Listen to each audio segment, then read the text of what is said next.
Welcome to our channel. Today we how to save on interactive learning with Quizizz, complete guide step by step clearly. Start by creating a free Quizizz account on their website. Navigate to the sign up page and enter your email address. Choose a password and confirm your account through the verification email.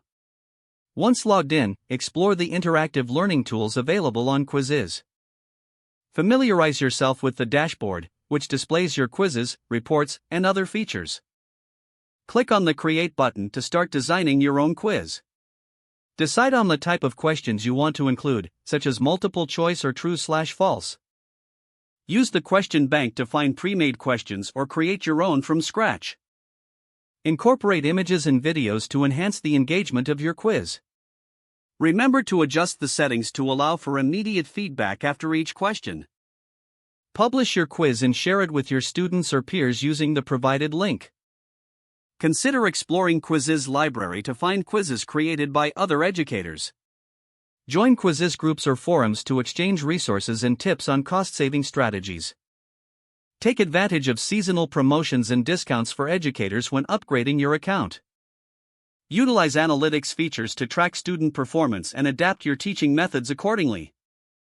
Encourage collaborative learning by allowing students to create their own quizzes.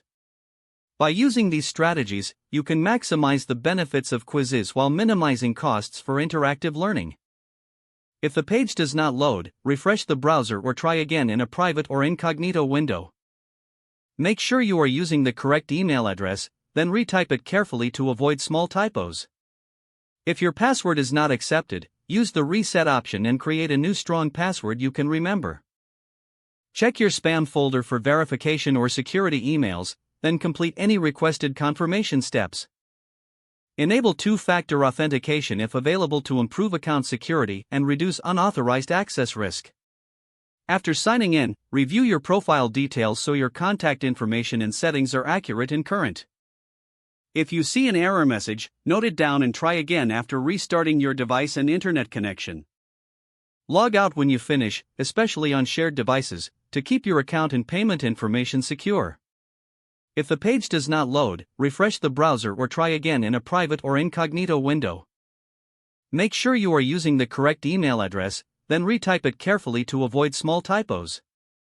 If your password is not accepted, use the reset option and create a new strong password you can remember. Don't forget to like this video and subscribe to our channel for more step-by-step tech guides.